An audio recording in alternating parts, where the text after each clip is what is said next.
안녕하세요. 첨상TV의 김 교수입니다. 네, 우리 선생님들 꽃구경 다 하셨어요? 네. 밖에 이제 막 다 지고 있죠? 네, 근데 저는 봄도 좋아하는데 개인적으로 몰랐어요. 제가 초여름을 좋아하는지. 네, 근데 초여름을 제일 좋아하고 있더라고요. 그 이파리, 꽃이 폈을 때도 예쁜데 그 꽃이 다 지고 나면 이파리가 파란색이 올라오는 부분 있잖아요. 약간 연한 초록빛? 아, 저는 그때가 예, 가장 심박동수가 뛰는 제가 좋아하는 계절이에요. 그래서 지금 막 그 계절이 되고 있는데, 네, 그래서 시작하기 전에 날씨가 너무 좋아서 잠깐 여담했고요. 오늘은 일장 요양보 개론에서 요양보 관련 제도 및 서비스 내용을 정리하려고 하는 거거든요. 아, 사실 일장에서 제일 어려워하시는 부분이에요. 이 제도자만 들으면, 막 이렇게 하시는 분들이 굉장히 많은데, 이유가 있죠. 네, 김 교수도 간호사 출신이기 때문에 처음에 이거 제도할 때 정말 어려웠어요. 성실 고백. 그죠? 네. 왜냐면 제가 대학교 다닐 때는 이 제도가 없었고요. 이 제도가 2008년부터 시작했지만 제가 대학생일 때는 2000년도. 네, 나이가 다 공개되죠? 네, 올해 42살입니다. 네. 그러니까 그때는 이 제도가 없었으니까 처음 배우는 거고, 그래서 공단 직원이 나오셔서 이렇게 알려주셨던 것 같아요. 이 제도를요. 근데 그 당시에 너무 부끄럽게도 처음 강의할 때는 책을 많이 읽었어요. 왜냐면 이 전체적인 흐름이 파악이 안 되니까 시험에 나오는 중요한 내용들은 알지만 왜 그런 의미를 가져가는지는 네, 저도 잘 몰랐던 것 같아요. 근데 이제 지금 이렇게 15년 가까이 지금 하고 있다 보니까 아, 이제 이게 한눈에 좀 많이 들어와요. 아, 이런 의미구나. 그래서 누구나가 어려워하는 영역이지만 안 외우고 문제를 풀 수 없는 파트고요. 또 그냥 무조건 외운다고 되지도 않아요. 네. 뭐 그걸 도와주는 사람이 제 역할인 거죠. 우리가 영상을 듣는 이유가 뭐냐는 거죠. 나도 혼자 외울 수 있어요. 예, 맞아요. 근데 그걸 쉽게 어떻게 이해하면서 잘 외울까요? 이 노하우를 전하는 게 강사가 해야 될 영역이라고 생각을 해요. 그래서 그런 책임감을 가지고 네, 어렵지만 또 한 번 하도록 하죠. 도전하도록 하죠. 네, 여담 나왔으니까 한 번만 더 할게요. 네, 포기하지 마세요. 저 아는 지인이 뭐라고 얘기했냐면 아우 포기는 배추 셀 때 나는 거예요. 이렇게 얘기하셨거든요. 네, 선생님도 배추 세는 거 아니잖아요. 그렇죠? 네, 공부하시는 거니까 절대 포기하지 마시고 김 교수 믿고 한번 따라서 제도 파트 정리하도록 하겠습니다. 자, 갑니다.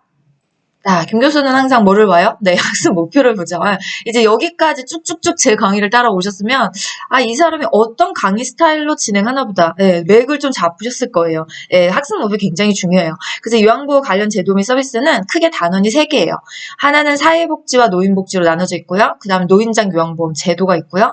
그 다음에 요양보 업무의 목적과 관련된 내용들이 이렇게 3가지가 있는데, 이 3가지를 다 한 번에 하기에는 내용이 정말 많아서 저는 이렇게 2개로 원파트, 그 다음에 2번째 2파트. 그래서 오늘은 사회복지와 노인복지, 노인장 요양보험제 2개를 정리할 거고요. 요양보 업무의 목적과 관련된 내용들은 다음 시간에 정리하도록 할게요. 그래서 2단원을 좀 나눴다라고 생각해 주시면 좋을 것 같고요.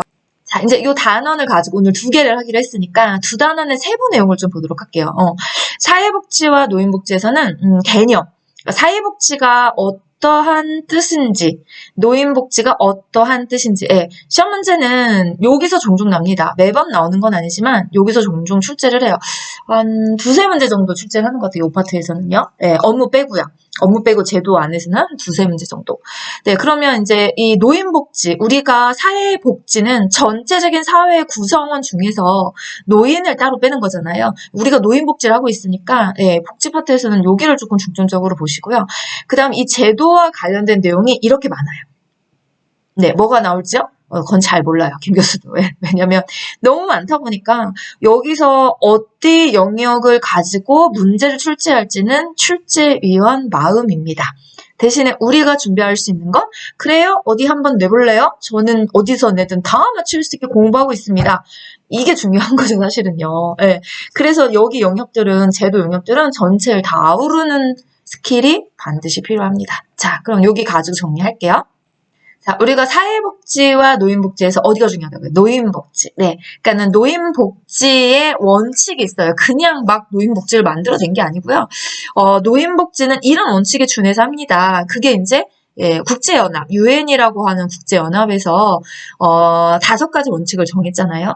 그래서 이 5가지의 항목들이 있어요. 사실 이게 한눈에도 지금 쓸 수가 없어요. 5개가 3개를 먼저 쓰고 2개를 뒤로 놨는데 나머지 내용들을 많이 기억하세요. 하나 빼고 이거 독립의 원칙. 이거 좀 어려워하세요. 의미만 정확히 파악하시면 됩니다. 그러니까는 교재에는 독립의 원칙만 써 있어요. 이 경제적이라는 말이 없어요. 김 교수가 붙인 거예요. 왜냐면 뭐의 독립인 거냐? 그죠? 대한 독립만 세 나라 독립인 거냐? 아, 그런 거 아니에요. 뭐의 독립인 거냐면 경제적으로 독립이 돼야지만 노인들이 복지받고 있다 생각한다. 이런 느낌을 받는다는 거예요. 그러니까 우리가 복지는 저는 사실 되게 어려운 의미로 붙이고 싶지 않아요. 그냥 저만의 스타일을 할게요. 어차피 제 스타일이 좋아서 여기 구독하고 강의 들으시는 거니까 저만의 스타일로 할게요. 쉽게 말해서 복지는 잘 먹고 잘 사는 거다. 저는 딱 그렇게 생각해요. 가장 기본적인 생계에 인간으로서 지켜줘야 하는 가장 존엄의 기본적인 존엄들을 잘 지켜주면 이거 복지 최고야 이렇게 얘기할 수밖에 없어요. 그럼 노인한테 묻는 거예요. 어떻게 해드리면 가장 인간의 존중답게 노인의 삶답게 복지 받고 있습니까? 이렇게 했을 때 첫 번째가 뭐냐면 나 경제적으로 독립할 수 있는 정도이면 좋겠어요. 이렇게 말을 한다는 거예요. 경제적으로 독립. 그러니까는 그 세부 항목들 이거죠. 첫 번째 소득. 일정의 소득이 있어야 돼요. 예, 그리고 소득을 할 수 없는 사람이라면 기타 소득, 다른 소득을 얻을 수 있게 도와줘요. 우리나라 하잖아요. 기초연금이라든지 이런 제도 갖고 있잖아요. 일단 이거 가는 거죠. 그 다음에 일을 할 수 있어요. 예, 그러면 일을 할 수 있는 곳을 기회를 주셔야 돼요. 근데 노인이 되시면 아무 일이나 잘 못하세요. 그죠? 그래서 이 직장이라는 것에 들어갈 때는 교육과 훈련이라는 프로그램을 갖고 있어야 돼요. 여기까지는 전부 다 뭐냐면 노동에 관한 또는 노동이 아니어도 일정 소득이 있어야 된다. 생계를 유지하기 위한 소득. 그 다음에 또 하나가 뭐냐면 가정. 노인이 돼서도 평생, 그러니까 돌아가실 때까지 살 수 있을 만한 가정이 있어야 돼요. 저는 이거 강의하면서 어떤 생각을 많이 하냐면 사람들이 당신 부자입니까? 이렇게 물어봤을 때 예, 저 부자입니다. 이렇게 말하려면 전 두 가지만 있으면 된다고 생각해요. 그거 중에 하나가 뭐냐면 쫓겨나지 않고 노인이 돼서 평생 살 수 있는 집 한 채. 그래서 우리나라 영끌이라는 말이 있는 거 아니에요. 목숨을 영혼까지 끌어당겨 내 집 하나 산다. 그 말이 괜히 나온 말이 아니잖아요. 그 다음에 그게 하나 있으면 다음 하나는 뭐냐면 죽을 때까지 내가 생계를 유지할 수 있는 돈이 일정 소득 계속 있으면 돼요. 그걸 뭐 연금으로 많이 넣어놔서 노후에 타도 상관없지만 제일 좋은 건 본인이 일을 하는 거죠. 왜 나이에 이뤘으면 힘들어요. 세 가지 고난은 일로 다 해결되는 거니까. 그래서 노인이 경제적으로 독립됐다라고 말하는 건 살 수 있는 집이 하나 있으면 되고요. 돌아가실 때까지 생계 부족함 없이 일정 소득만 있어주면 돼요. 네, 우리가 이것 때문에 지금 이렇게 일하고 열심히 하는 거 아니에요, 사실은요. 그게 독립이라는 거예요. 뭐의 독립이요? 경제적 독립. 예, 그래서 독립이라는 의미 앞에 경제적이라는 것을 잘 기억하신다면 어렵지 않게 답을 찾을 수 있어요. 오답은 다 여기서 발생하는 겁니다. 네, 왜? 다른데 어렵지 않아. 이걸 힘들어 하시니까. 그 다음에 두 번째는 참여의 원칙이에요. 네, 참여. 내가 뭔가 참여를 하려면 통합이 된다는 얘기는 참여가 된다는 거예요. 그럼 참여할 수 있는 기회를 줘야죠. 뭔가 운동을 같이, 사회운동 같은 거 같이 하자고 하시면 그게 참여잖아요. 보호는 간단합니다. 보호자가 들어가시면 정답이 보여요. 자, 다음은 자아실현의 원칙이에요. 자아실현. 자아실현은 잠재력을 개발해라. 이렇게 돼 있거든요. 그러니까는 모든 사람은 숨겨져 있는 숨겨져 있는 힘이 있다는 거예요. 네, 다 있습니다. 네, 저는 그렇게 생각해요. 죽기 전에 찾으면 된다. 네. 지금 우리가 박말리 할머니라든지 아이들 노인 드셔서 잠재력 개발하시는 분 엄청 많아요. 노년이 꼽히는 거죠, 사실은요. 네. 왜 모든 인간은요 태어날 때 여러 개를 잘할 수 있는 능력은 없어도 한 가지 분명히 잘할 수 있는 능력을 갖고 태어나는 거예요. 그거를 노인이 돼서 개발할 수 있다면 기회를 주면 되죠, 기회. 왜 우리가 아이들도 너 뭐 잘하니? 뭐 할 수 있는 기회를 주고 뭘 잘하는지 봐야지. 기회는 전혀 제공하지 않으면서 공부나 열심히 해. 걔는 자기 안에 잠재력이 공부가 해봤는데 아니요? 나는 아무것도 할 수 없는 사람인가 봐. 이렇게 말해요. 그게 아니라 잠재력을 개발하시려면 반드시 노인한테 기회만 제공하시면 돼요. 그 안에서 본인이 스스로 찾아갈 수 있게요. 네, 그럼 살맛 나죠? 자아실현이 그거예요. 살맛 나는 인생. 그쵸?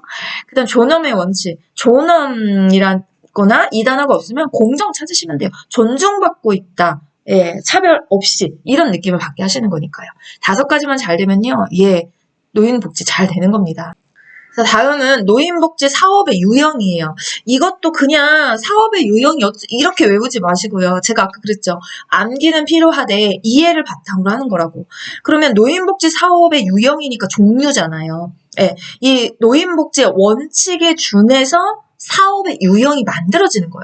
아까 유엔의 5가지 원칙을 존중해주면 노인분들이 복지받고 있다 이렇게 생각을 하신 거니까 그럼 그 생각을 실제 사업의 종류들을 어떻게 만들어 올 거냐 그걸 이 3가지에서 보여주는 거거든요.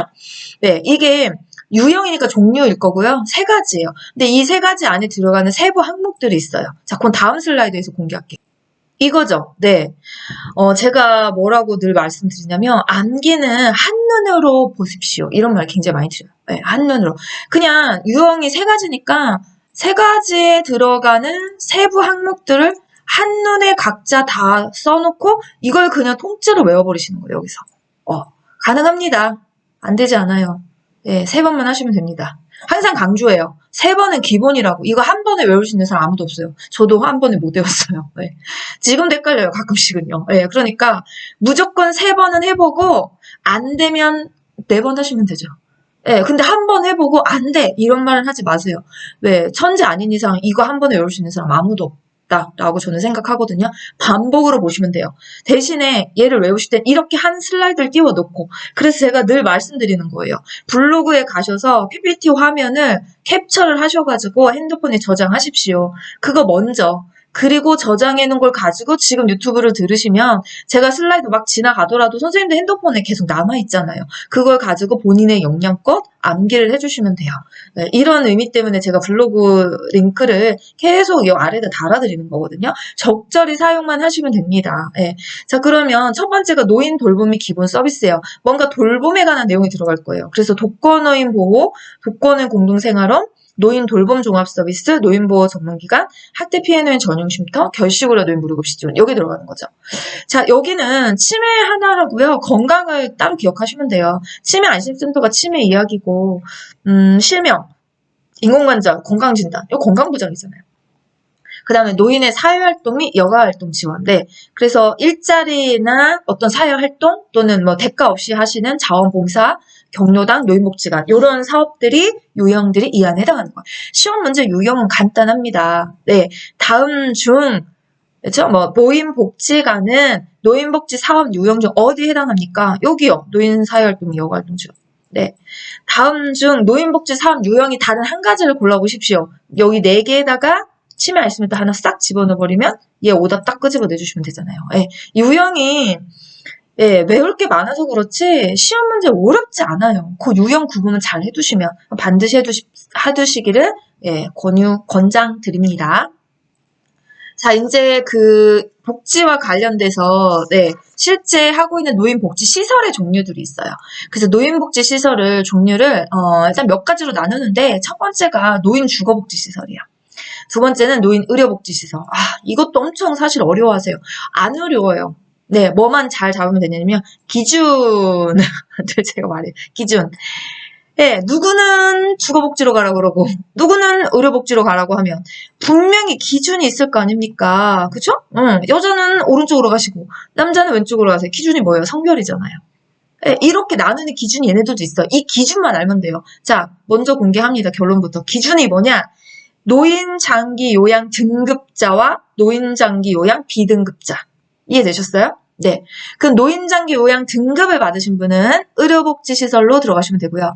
비등급자는 노인주거복지시설로 가시면 돼요. 나 등급을 안 받았는데 의료복지시설 가겠다. 죄송하지만 안 받아줍니다. 네. 이렇게 되는 거예요. 그래서 이걸 설명하는 문장이 있는 거냐? 그럼요, 있죠.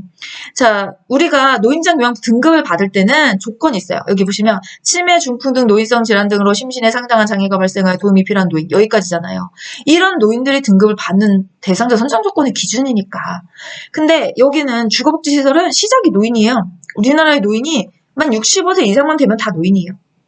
맞죠? 예. 그러니까 주거복지시설은 만 65세 이상이면서 그쵸? 예. 급식과 그 밖에 일상생활에 필요한 편의를 제공받고 싶어요. 양로시설, 연령 이상. 일로 가는 거예요. 그냥 65세 이상 노인인데 가정과 같은 주거환경에서 급식, 편의를 제공받고 싶어요. 예, 가십니다. 노인 공동생활 가정으로. 그냥 노인인데 뭔가 주거시설의 분양이나 임대와 관련된 걸 제공하는 곳이 그건 노인복지주택이에요. 자, 그럼 이쪽으로 가볼까요? 그냥 노인 아니에요. 등급을 받아야 되니까 노인까지 앞에 설명하는 문장이 길어요. 치매, 중풍 등 노인성 질환 등으로 심신의 상당 장애가 발생해 도움이 필요한 노인. 이분들을 10명 이상 입소를 하시는 곳이냐면 노인 요양시설이고요. 네, 이렇게 등급을 받으신 분들한테 9명 이내까지라면 노인형 공동생활 가정 되는 거예요.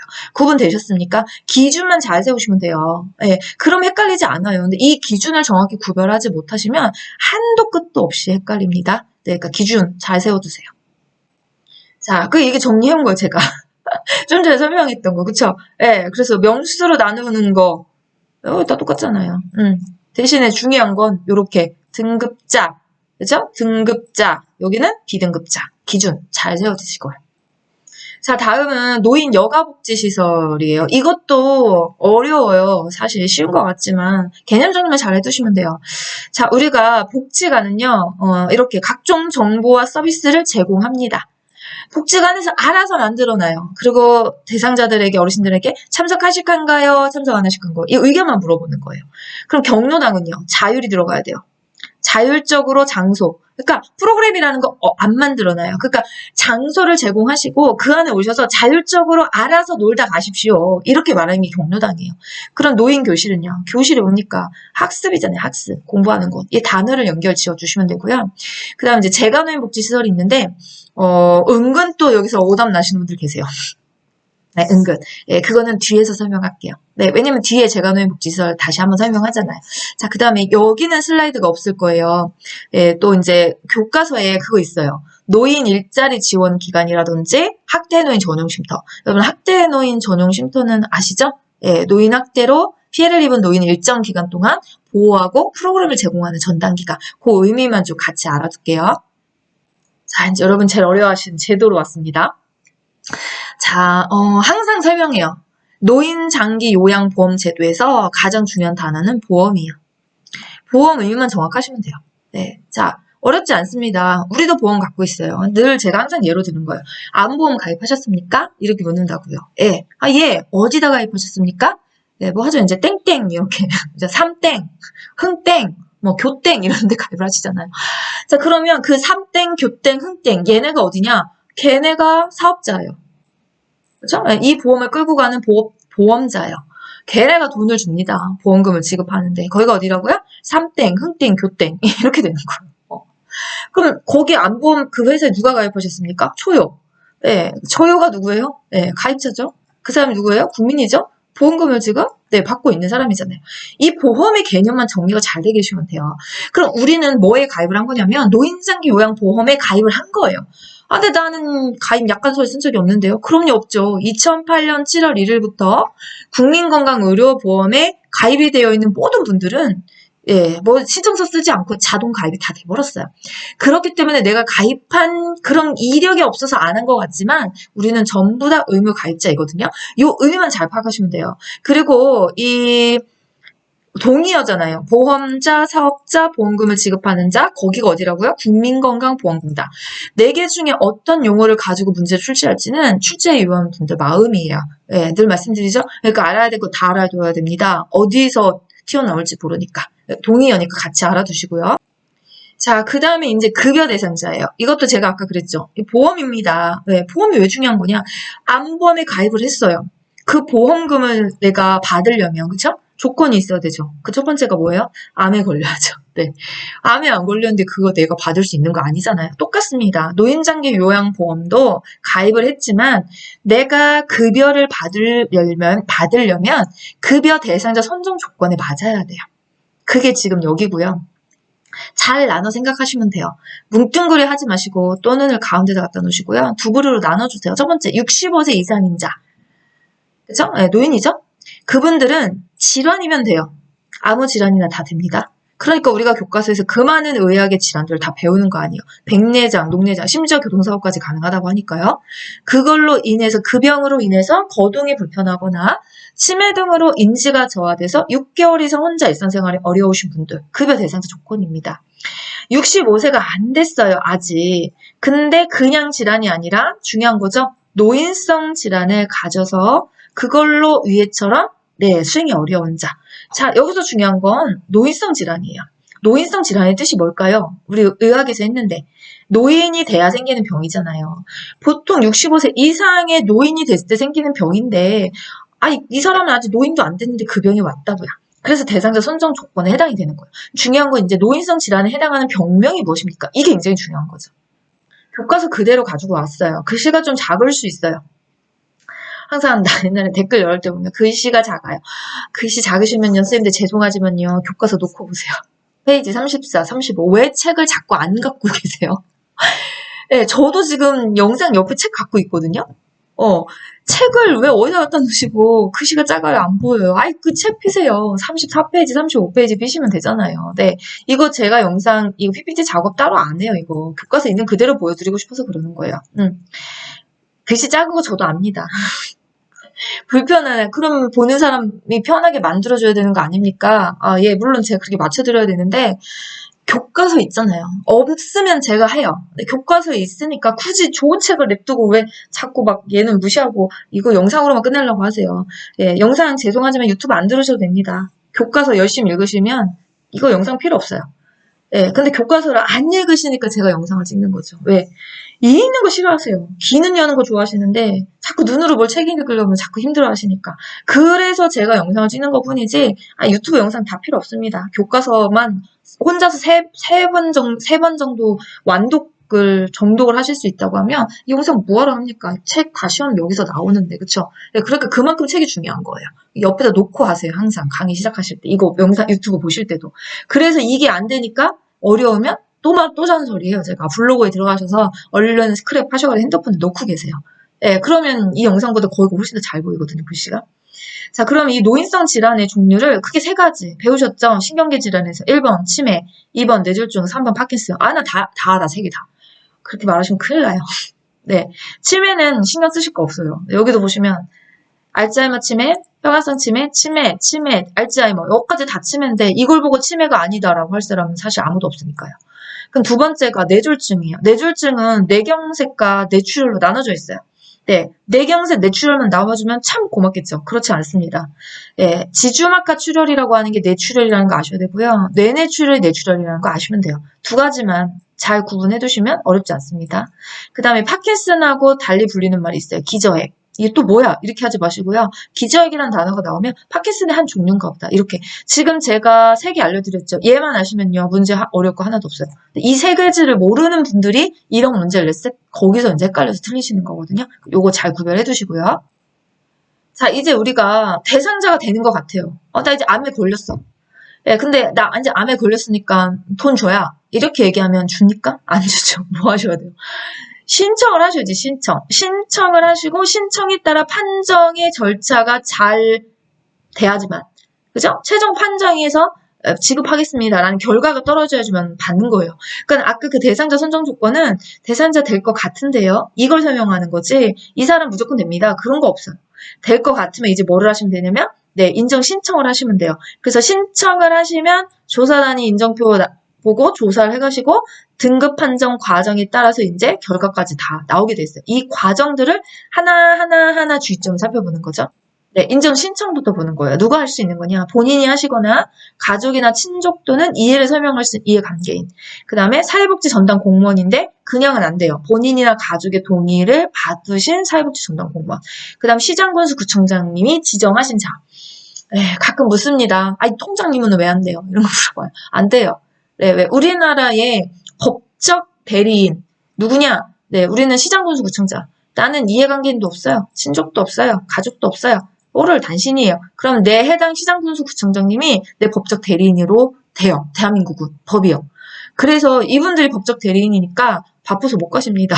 그래서 지정을 하는 거예요. 누구를요? 법적 대리인의 자격으로다가, 그쵸? 그래서 이분들은 신청자에 해당하시는 거예요. 이거 아닌 다른 설명은 다 오답이에요. 자, 이제 인정 신청을 하시면 그 다음에 방문 조사를 나와요. 네, 가끔 또 물어봐요. 조사단으로 나오는 사람들이 누구냐는 거예요. 당연히 공단 직원이죠. 네, 그 보험자에 해당하는 국민건강보험공단에 소속되어 있는 공단 직원이 오세요. 그래서 그분이 오셔서 토탈 전체 52개 항목을 보세요. 그 52개 항목이 예, 이제 조사표에 있는 거죠. 그래서 거기에다 작성을 해서 가져가세요. 그러면 컴퓨터가 1차 판정 주는 거예요. 그러면 얘가 최종 판정이 아니라 컴퓨터에 판정된 그 1차 판정 결과를 가지고 등급판정위원회에서 최종 판정을 결정하죠. 그리고 신청서를 제출하는 날로부터 30일 이내에는 완료를 하게 되어 있습니다. 자, 그러면 판정 결과가 있잖아요. 네. 여기 이렇게 자세히 상태부터 다 설명되어 있는데 제일 중요한 건 등급 점수예요. 점수를 암기하지 않으면 어떤 문제도 풀 수 없어요. 네, 굉장히 중요한 거예요. 왜 풀 수 없나요? 네, 되게 비슷하게네요. 여기 1등급부터 인지지원 등급까지 대상자 선정 조건에 보시면 이분들은 거동도 불편하시고 또는 인지기능적 가끔 그러세요. 제가 가끔 수업 시간에 질문하면 치매는 5등급하고 인지지원 등급만 치매가 있다고 생각하세요.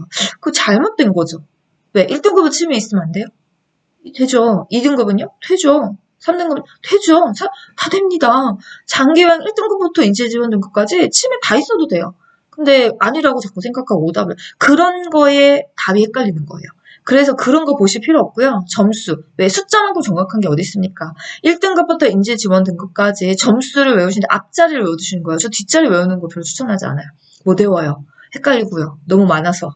그래서 앞자리만 95, 75, 60, 51, 45, 45점 미만. 요렇게 세 번만 하시면 못 외울 분은 아무도 없다고 생각해요. 그럼 그렇게 외우시고 앞자리 외우시고 이렇게 쓰시면 되잖아요. 지금 제가 손가락이 보이는 것처럼. 이거 갖고 오세요. 95. 네, 75 갖고 오시고 60 갖고 오시고 51 갖고 오고 그 다음에 문제를 보세요. 점수가 62점이래. 3등급이네요. 그죠? 53점이래요. 4등급이네요. 48점이래요. 5등급이네요. 어려우세요? 안 어렵다고요. 네, 이 범위 안에 들어가는 점수만 내가 보고 답을 찾아내시면 상태 읽을 필요 없어요. 너무 헷갈려요. 왜? 출제원들이 쉽게 내는 게 아니라 이렇게 하면 헷갈리겠지? 뭐 이런 문제를 출제하는 경우가 종종 있단 말이에요. 그래서 상태에 집중하지 마시고 점수 숫자에 집중한다. 왜? 숫자만큼 정확한 게 없기 때문에. 그럼 찾으시는데 수월하게 정답이 보입니다. 자, 이제 판정 결과를 통보해요. 네, 최근에 바뀐 거죠? 네, 이제 최소 2년으로 바꿨어요. 그쵸? 그거 좀 잘 기억을 해두시고요. 자, 이제 등장합니다. 내가 이렇게 등급을 나왔어요. 그쵸? 받았어요. 등급자가 됐어요. 그럼 이제 뭐하냐? 그러면 급여를 사용해야 되는데, 그쵸? 서비스를 써야 되는데, 쓸 수 있는 서비스 종류가 몇 가지인가요? 재가급여, 시설급여, 특별현금급여 세 가지입니다. 이거 잘 기억을 해두셔야 돼요. 급여 종류를 물었는데, 막 10개, 7개, 4개, 막, 그런 게 어디 있습니까? 세 가지죠. 네. 재가급여, 시설급여, 특별현금급여 세 가지예요. 세 가지 중에서 종류가 나눠지는 거죠. 재가급여에 해당하는 게 제 집에 살면서 받을 수 있는 서비스가 무엇이냐. 그쵸? 이렇게 나오잖아요. 방문요양, 방문격, 방문간호, 주야간보, 단기보, 기타 재가급여. 요거 물어봤을 때도 또 많이 오답 나와요. 자, 단어 알려드릴게요. 방문요양이 답이 되시려면 가정이 반드시 들어가야 돼요. 가정. 방문 목욕은 안 어렵잖아요. 목욕자가 들어갈 테고요. 방문 간호는 간호사가 들어갈 테고요. 그럼 주야간보는요? 일정한 시간. 이거 보시고 방문형이 닥치는 분도 가끔 계세요. 이 집에 일정 시간밖에 안 가잖아. 아니에요. 집으로 가는 건 가정이 들어가야 방문형이 답이 되는 거지 일정 시간일 때는 무조건 주야간보예요. 그럼 단기보는요? 일정 기간이겠죠. 기타 재가급여는요? 네, 연구예요. 복지연구. 이 복지연구는 아시는데 또 기타 재가급여 모르는 분들 계세요. 이게 뭐지? 이게 이거예요. 얘네가 왜 기타 재가급여라는 말을 붙인 거냐? 기타, 기존의 너희들하고는 달라. 좀 달라요. 기타 재가급여는. 근데 재가급여, 집에서 생활하시는 분한테만 사용할 수 있는 게 복지연구잖아요. 연 160만 원 한도 내에서. 무엇이 다르냐? 방문요양부터 단기보는요. 월포인트를 쓰세요. 월포인트. 예. 이거 이제 못 알아두시면 안 됩니다. 수업 시간에 전혀 이해 안 되신 거 이거 모르시면. 네, 저희 교육생 선생님들은 잔소리 하도 해서 알아들으실 거고요. 혹시 타교육생 선생님들이면 이거 월포인트 못 알아주시면 안 돼요. 그러면 쟤도 제대로 못 배우신 거예요. 네. 등급이 신청이 되시면 매월 월포인트가 나오죠. 네, 저는 포인트라는 말을 써요. 왜? 1등급이 예를 들어 한 달에 154만 원을 준다고 하면 154만 원 만원짜리 현금으로 주는 게 아니잖아요. 154만 원 어치를 쓸 수 있는 월 포인트를 잡아주는 것 뿐이에요. 그래서 방문요양과 단기보호는 그 한 달에 쓸 수 있는 돈을 가지고 서비스를 사용하는 건데 기타 재가급여는 연 포인트를 주세요. 1년에 160만 원. 그걸 가지고 복지용을 1년 동안 쓰는 거예요. 그러니까 기타, 니들의 기존의 니들 거하고는 달라. 맞는 말이죠. 그렇게 이해하시면 돼요. 그래서 이 의미를 잘 파악을 해두시고 단어 정리해드는 거 잘 기억하시고요. 자, 그럼 두 번째가 시설급여였죠. 아까 했어요. 네, 노인요양시설과 노인요양 공동생활과정. 나누는 건 명수로 10명 이상이냐 9명까지냐 나누는 거고요. 그 노인요양 공동생활과정을 다른 말로 그룹홈이라고 하죠. 용어 같이 동의하니까 기억을 해두세요. 그 다음에 특별 현금급여. 네, 여기 보시면 얘만 현금이에요. 시설급여와 재가급여는 현금급여가 아니에요. 현물이죠, 현물. 현물이기 때문에 물건이나 서비스인데 요양보호사는 물건을 파는 사람이 아니니까 서비스. 그래서 그 서비스를 어디에 준해서 하는 거냐? 월 포인트 금액에 준해서 서비스를 가는 거잖아요. 그렇죠? 그래서 우리는 방문 이용하시면 시간당 급여를 받으시는 거잖아요. 1시간에 얼마, 1시간에 얼마 이런 식으로. 그러면 이제 시설이나 시설급여나 재가급여처럼 현물 서비스로 받을 수 있는 상황이면 이걸 진행하시는데 그게 안 될 때만 현금으로 지급을 하게 돼 있어요. 그래서 가족요양비 같은 경우에는 도서벽지 천재비변 요거 아셔야 되는 거고요. 특례요양비는 장기요양 기간이 아닌 장기요양 기간에서 서비스를 받으셔야 되는데 장기요양 기간이 아닌 곳에 서비스를 받고 돈은 공단에 청구하는 거 안 줍니다. 네, 왜 현재 시행되지 않아요. 그 다음 요양병원 간병비, 요양병원은 입원했을 때 간병비 지급하신다는 거. 현재는 가전 요양비만 시행이 되고 있어요. 그럼 시행 안 되는 거니까 시험이 안 나오겠네요? 그렇게 생각하시면 또 오산입니다. 네, 의미는 우리 알고 있어야 되니까요. 지금 정리되는 의미만 잘 파악하시면 돼요. 자, 이 제도를 움직이는 데 있어서 비용을 청구하는 경우와 지급하는 경우가 있어요. 그러니까 장기요양 기간은 공단에다가 비용 청구를 할 거고요. 공단은 장기요양 기간에다가 지급을 할 거예요. 중요한 거 하나예요. 요양보호사는 청구와 지급 사이에 전혀 관여하지 않는다는 거. 자, 이제 이 제도를 움직이는 데 있어서 재원이 필요해요. 어디서 끌고 올 거냐? 3부자죠. 하나는 보험료. 네, 노인장 요양보험료를 우리가 국민건강보험료에다가 지금은 11%까지 올라가는 걸로 알고 있거든요. 퍼센테이지를 합산한 금액으로 이걸 가지고 있고요. 그렇죠? 두 번째는 국가지원. 예, 이쪽에 노인장 요양보험제 예상 수익의 20%를 먼저 선 지급을 하죠. 자, 그 다음에 얘는 공짜가 아니라는 게 본인 일부 부담금이에요. 여기 보시면 시설급여 20, 재가급여 15 이렇게 써져 있는데 이렇게 외우지 마세요, 제발. 시설급여 20, 재가급여 15가 아니라 시설급여를 이용하면 20%, 재가급여를 이용하면 15%. 네, 이렇게 하시되 앞에 조건 더 붙여주셔야 돼요. 종류도 같이 외우세요.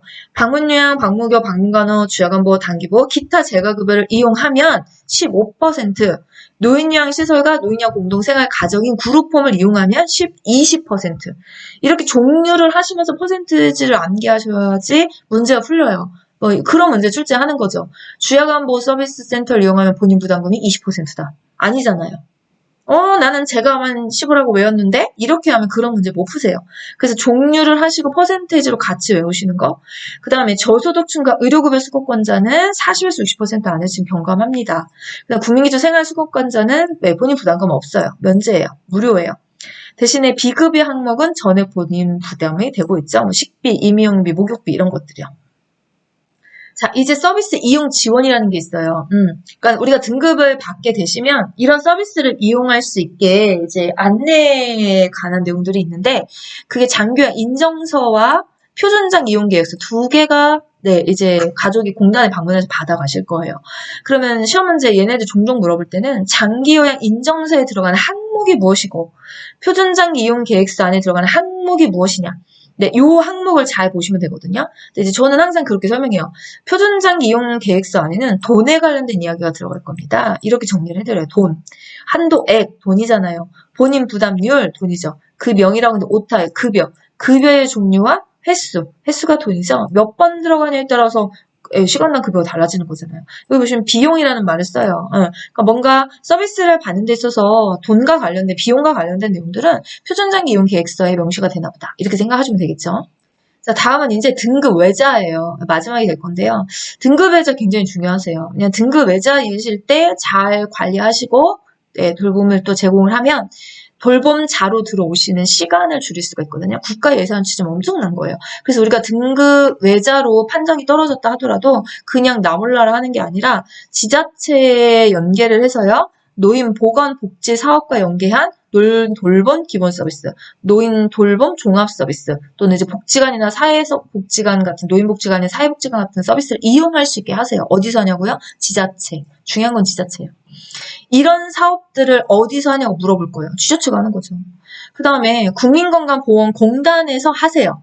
네, 만성질환자라든지 노인건강관리 사업 같은 것들. 그래서 열심히 하고 계셔야 등급자로 돌아오는 시간을 벌 수 있기 때문이죠. 자, 이제 정리는 다 하셨고요. 문제 풀어볼게요. 자, 다음에서 설명하는 사회복지 제도는 목적, 노인의 안정적인 소득 기반의 제공 및 생활 안정을 지원한다. 대상, 만 65세 이상 노인 인정액 기준 70% 수준 이하의 노인이고요. 재원, 국가와 지방자치단체에 의해서 조성이 돼 있어요. 1번 국민연금, 2번 기초연금, 3번 주택연금, 4번 고용보험, 5번 산업재해보상보험. 몇 번일까요? 자, 2번입니다. 짜잔! 보너스 문제. 이 몰라도 풀 수 있어요. 그쵸? 우리 책 이거 몰라도 이거 풀 수 있어요. 기초연금이요. 노인분들한테 제공되는 금액들 있죠? 네. 자, 4번. 등급판정위원회의 심의 결과 노인장기 요양보험 급여 대상자는 1번 백내장 수술을 한 64세 남자, 2번 결핵으로 병원에 입원 중인 60세 남자, 3번 혈관성 치매로 일상생활이 어려운 50세 남자, 4번 발목이 골절되어 치료를 받고 있는 60세 남자, 5번 폐렴약을 복용 중인 50세 여자. 몇 번일까요? 네, 3번입니다. 이게 대상자를 이제 잘 파악해 보셔야 되는 거잖아요. 그쵸? 자, 그러면 1번이 안 되는 이유는 65세 이하이시라면 네, 노인성 질환에 해당하는 병명이 나와야 되는데 백내장은 노인성 질환에 해당하는 병명이 아니잖아요. 그리고 문제는 이걸로 수술을 했는데 그 이유가 어떻다고요? 상태도 표시가 되어 있지 않아요. 네, 오답입니다. 결핵으로 병원에 입원 중인 60세 남자. 네, 65세 미만이라 노인성 질환이어야 되는데 결핵이라는 병명은 해당 사항이 없고 병원에 입원 중일 때는 절대 이 대상자의 선정 조건에서 어긋나는 거예요. 태어나시고 신청하셔야 되는 거죠. 병원하고는 별개입니다. 그 다음에 3번이 정답인 이유는 65세 미만이지만 혈관성 치매라고 노인성 질환으로 일상생활이 없다. 세 가지 조건이 다 맞아 들어갔네요. 그렇죠? 그럼 4번에 발목이 골절되어 치료받고 있는 60세 남자. 65세 이하이면 골절, 발목 골절로 안 돼요. 예, 노인성 질환이어야 되는 거죠.